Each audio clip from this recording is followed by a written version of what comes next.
They came from all over New England to compete for one goal, one hope. Almost 300 men and women chasing a dream, a trip to Las Vegas, and a chance to play against the world's best poker players on the game's biggest stage. Now, only 9 remain with the skill, patience, and luck to make it to the televised final table.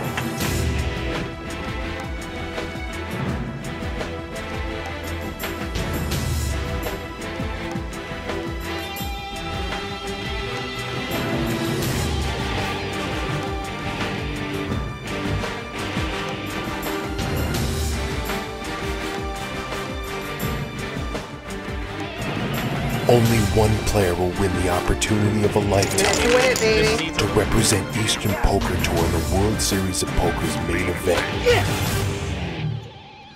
Welcome to the Eastern Poker Tour Tournament of Champions. I'm your host Bernard Lee alongside Spiro Mitrakostas. We're here in Westport, Massachusetts at the final table of the Eastern Poker Tour Tournament of Champions. The Eastern Poker Tour is a series of free tournaments that are held throughout New England. The winner of each event receives an entry into today's Tournament of Champions. 267 players started out yesterday, and after 2 days of intense battling, they are now down to the final 9 at the final table, where the winner will receive an ultimate package, a seat into the 2008 World Series of Poker main event. That's the goal. That's where you want to be. That'd probably be like the dream come true. It would feel great to make it there, to be there amongst the greatest players in the world. You make it there, whether you win or lose, at least you can say I was there. To play against celebrities, pros. I mean, it would be a great thing, you know, see how far you can get. It would be incredible. It would certainly be a once-in-a-lifetime event. That's what I'm here for. I mean, I love playing with a lot of my friends, a lot of people I don't know.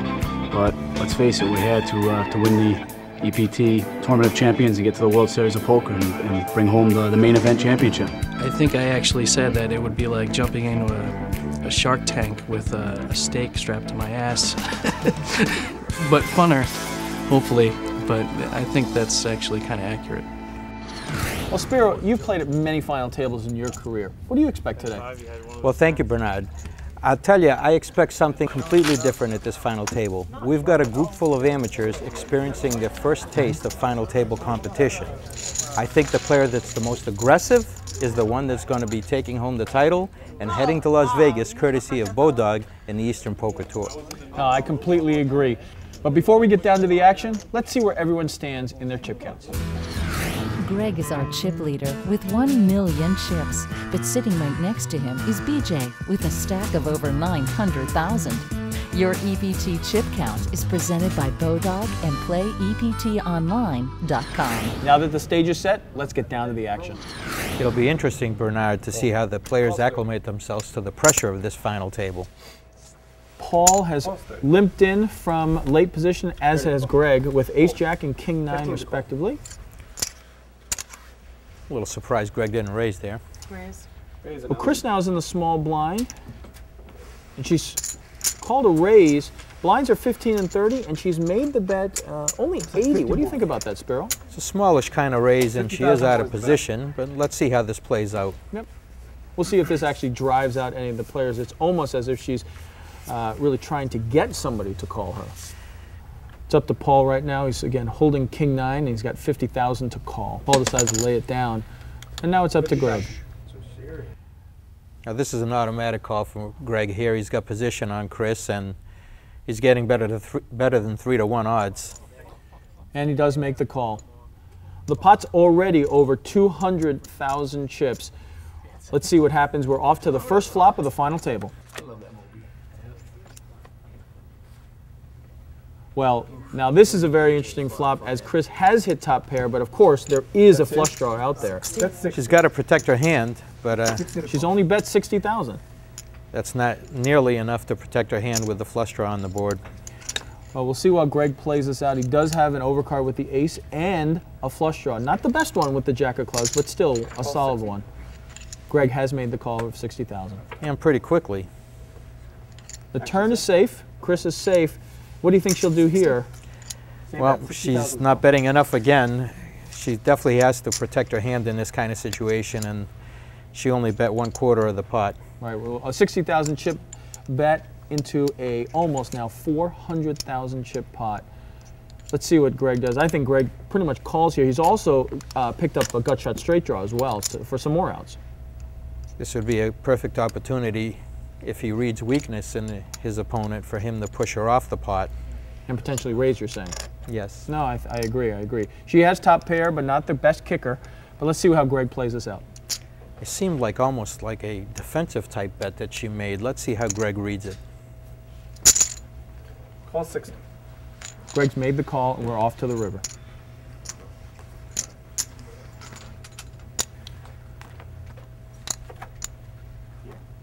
Well, it's happened. It seems that Chris has invited calls with her small bets, and the flush has hit, and Greg has now taken the hand. Let's see how it plays out and what Chris will bet. 90. 90's the bet. She let out, but again, for the third time this hand, she didn't bet enough. Let's see how Greg reacts. 90 to call. He doesn't know he has the absolute nuts. Obviously, there's a pair on the board with a full house opportunity, higher flushes. It's impossible for him to fold, though, here. Absolutely.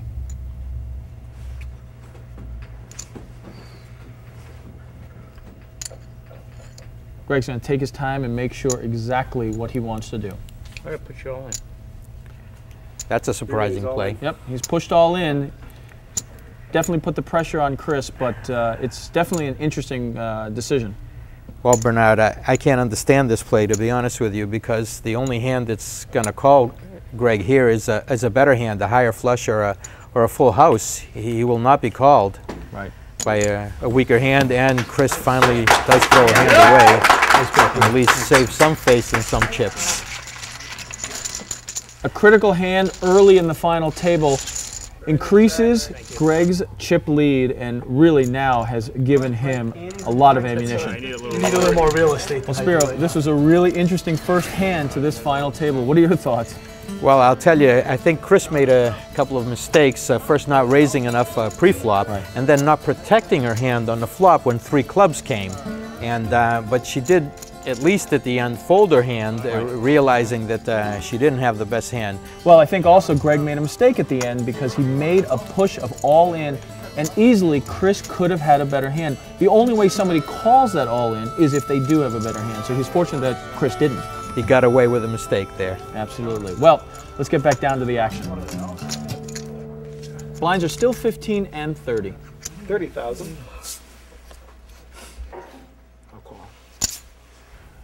Greg is going to get involved again and limp in with ace-4 from an early mid position.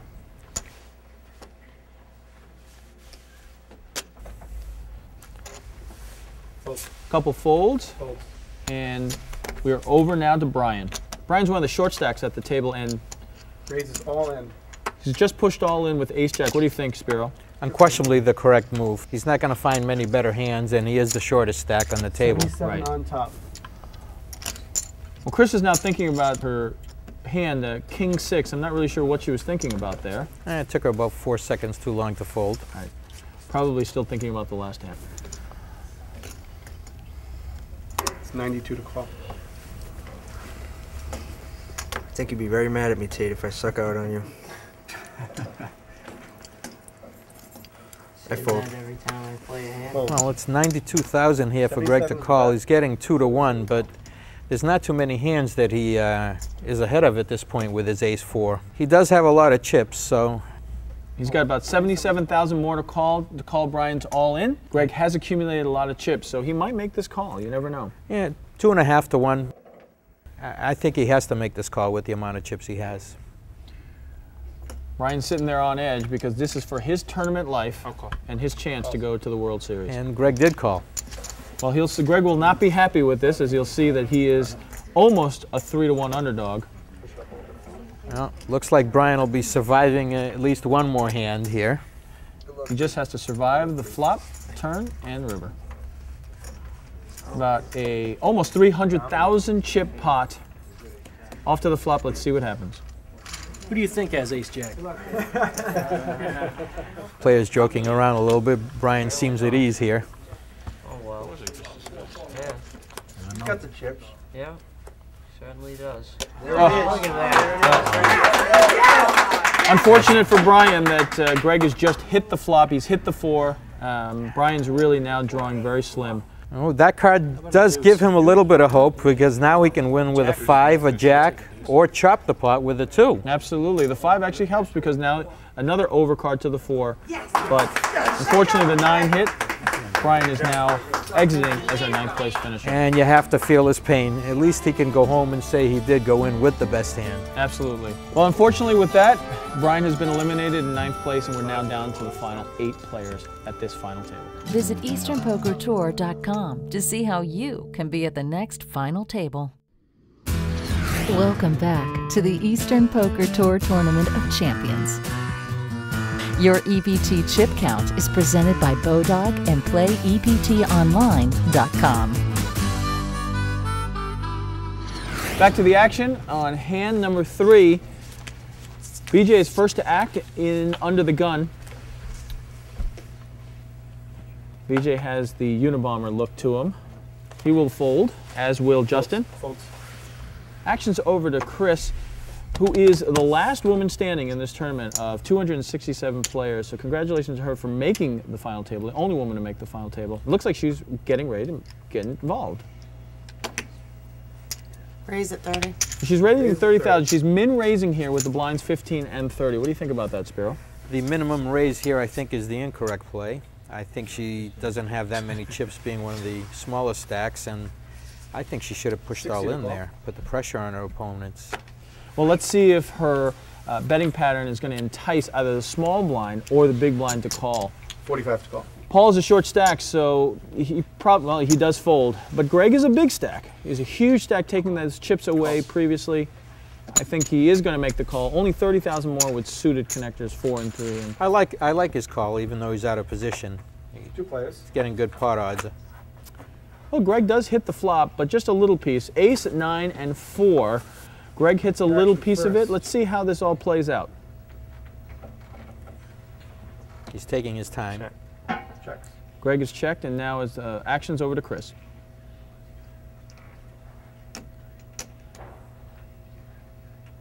Come on.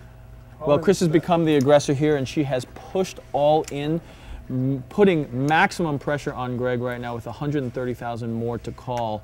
What do you think about that? I like this play. She correctly assumed that he did not hit that flop big. Right.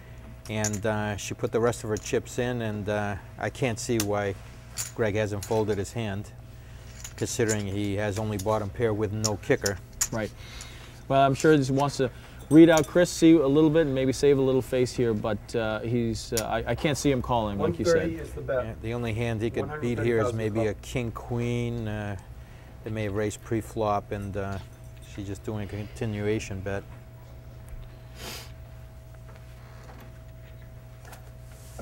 Even though it's not a lot of money, only 130,000 to Greg, I can't see no why reason to risk 10% of your stack just to call that. None at all. I think he's trying to analyze and figure if there are any hands he can beat, and he did fold, and correctly. Well, Greg is folded, and Chris has picked up her first pot of this final table. Oh, look at that smile on her face. She's happy about her performance on that hand. No, absolutely. She's picked up some of the chips she lost to Greg, and now she's still in the hunt for that seat for the World Series of Poker main event. All right, guys. She's the last woman standing right now, and I don't think she has any fear against all of these men. Let's see what she has to say. My name's Kristen Blanchette. I'm from Tewksbury, Massachusetts. I'm a poker addict. I learned when I was about 5 years old. My father taught me, and my grandfather, and my great uncles, and we used to play cards pretty much every day. So I don't know. I don't think that makes any difference if you're a woman or a man. It's how you play your cards. Can't wait to win and be the first girl to actually win for EPT and go to the World Series. Let's get back down to the final table and the action. Action's here first. 30,000 to call. Blinds are still 15 and 30, and the action is to Justin. Call. Calls. Justin just limps under the gun with ace-3. What do you think about that, Spiro? I don't like that play at all. Calls. Let's see how it pans out. Well, Chris has called as well with king-7 from early position as well. I got a 5. Well, the bell just woke up Todd, and as he's just pushed all in here, and trying to make a move with 10-8. I think he's trying to make us a squeeze play here, and I'm not sure if it's going to work out. It's very surprising. I can't see how the players can fold. It's so little to them to call with a pot nearing 200,000. It's only 51,000 to call. I'm surprised that Todd made this play at this point. Match up the blinds. I think it's an excellent idea with regards to the squeeze play, but just like you said, with regards to the chips and the fold equity, he only has 51,000 more chips. He's not going to have, both of these players are not going to fold. And even BJ here is considering making the call, even though he has nothing invested. BJ's folding. Justin, first to act, will 51 is the bet. consider making the call, and I think he will. Calls. I'd be surprised if Chris didn't call here also. Chris is definitely getting the pot odds. Almost $250,000 in the pot. Well, at least if Todd does win this hand, he'll be back in play, tripling up. He's one of the short stacks. He definitely needed that opportunity to get chips. And surprisingly, Chris folded her hand. Let's show him, guys. Well, I think Todd, when he flips over his hand, is going to be somewhat pleased that he's in this situation. He could have been completely dominated, and he's not in such bad shape as he could have been. He's got 2 live cards. Absolutely. Just about a 55-45 underdog. I'm still surprised Chris didn't call with her hand, though. Well, now, I guess now he's in bad shape. Oh boy, and Chris made the right play, it turns out. Absolutely. Well, now he's running basically to run a runner here.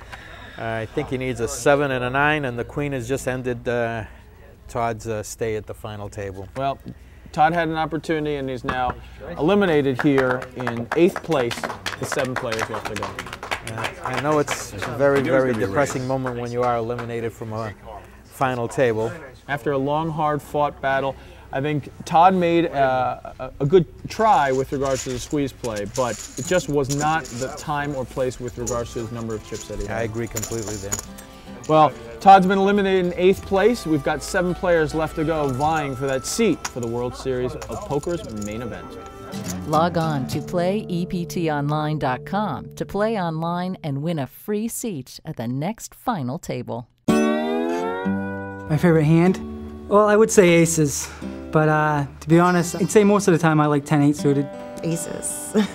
Well, my favorite hand would probably be a 9-10 suited. Doesn't matter what suit it is. The flop's high, you still have a chance on making a straight or a flush, or you know, if the flop's low, you got the same chance of making a straight. You just seem to have more outs that way.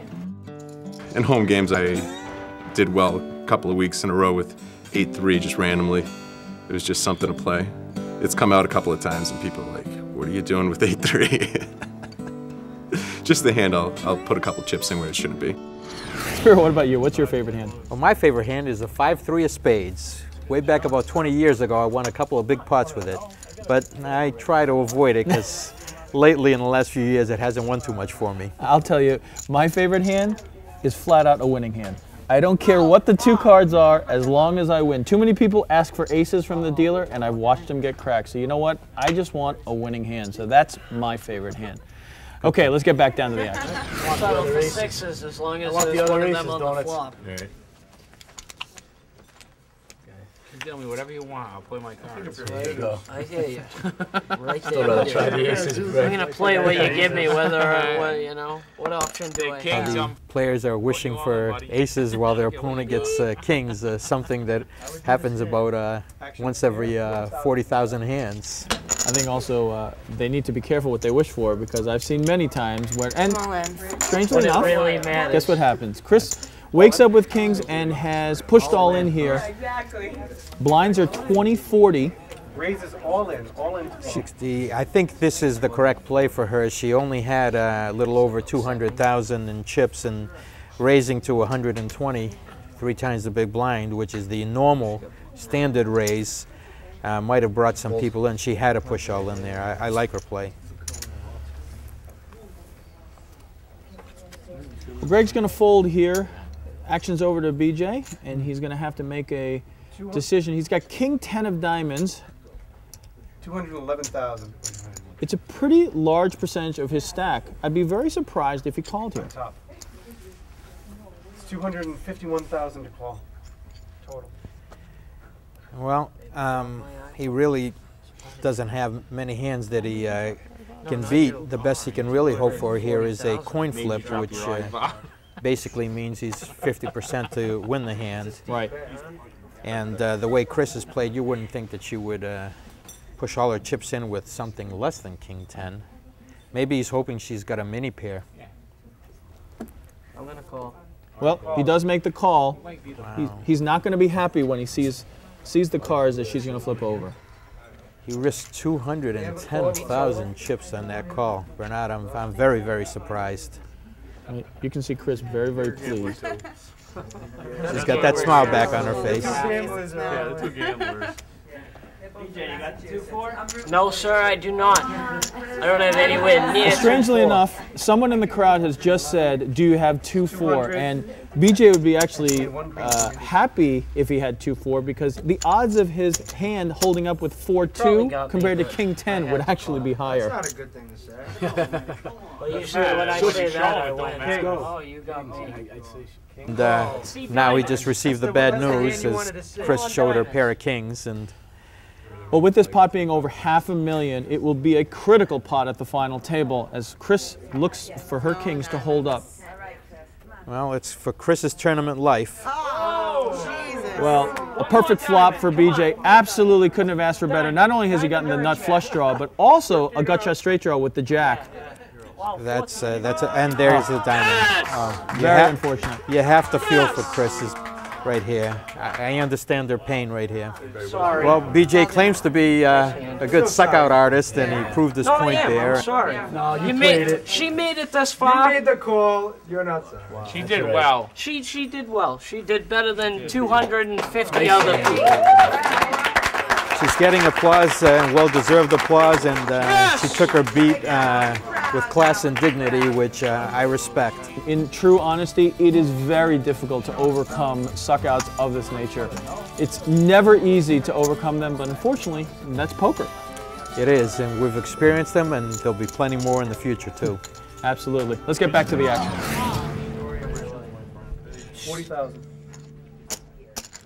All in. Paul's gone in one of the short stacks, all in with the ace-6 suited. All in for 45. No choice there. Obvious play. Low stack. Oh, he heard me. He just didn't care. He must have knew what I had. 25,000 more. Justin's played fairly conservatively up to this point, but looks like he is going to make the call. Interesting making the call with just 3-2 off suit. I'm very surprised. Even though it was only 51,000 more, it's a very surprising call. 5,000 more to call.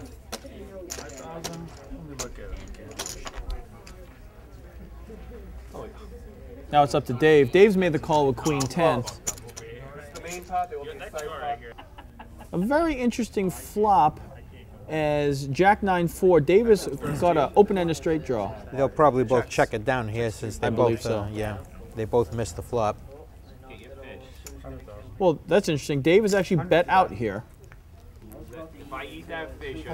He has no pair and only has a draw with no side pot. Very, very surprising. Well, actually, this is very interesting. Now, Paul's a 3-2 favorite here. Good luck, man. Good luck. Well, Dave is looking to catch a card to eliminate Paul in 6th place. Let's see what the turn brings us. Well, I'm still surprised he made that bet with no hand. Well, it's going to pay off. It did pay off. He just hit the straight, and he's going to eliminate Paul. Paul's drawing dead on the river. He has no card that can come that can make him a winner. The hand is over. Paul has been eliminated in 6th place. There's only 5 players left, and he will be sent home, unfortunately, empty-handed. That was still a very, very strange play there. When a player's all in, usually players, unless they are protecting a hand that they've already made, they will not bet with no pair. And he was very, very lucky there to catch the straight. Well, so far today, we've seen a lot of action here at the final table. What are your thoughts, Bill? Well, I was impressed by some of the play, considering that these people had never been in a situation like this. And now they're down to 5, and there'll be even more pressure for our next show. Absolutely. Well, come back and join us next time as the final 5 play at the final table for the Eastern Poker Tour Tournament of Champions for that elusive seat is the 2008 World Series of Poker's main event. See you next week. Tune in next week to see the remaining 5 players at the final table battle it out for the ultimate prize, a trip to Las Vegas and a seat at the World Series of Poker's main event. They are one step closer to winning millions. Don't just watch the final table action. If you think you have what it takes to make it to the next final table at the EPT Tournament of Champions, log on to www.easternpokertour.com to see how Eastern Poker Tour and Bodog can put you in the spotlight and make your poker dreams a reality. I just want to say thank you to the Eastern Poker Tour. It's been very good to me. I had a lot of fun here. I mean, it's gotten so much better, but the incentives and just how it's run, everything has been fantastic. Yes! The Eastern Poker Tour is a series of free pub poker tournaments held throughout New England. Just win one free pub tournament and you guarantee yourself a seat at the next televised Tournament of Champions. For more information and a schedule of local events, log on to easternpokertour.com.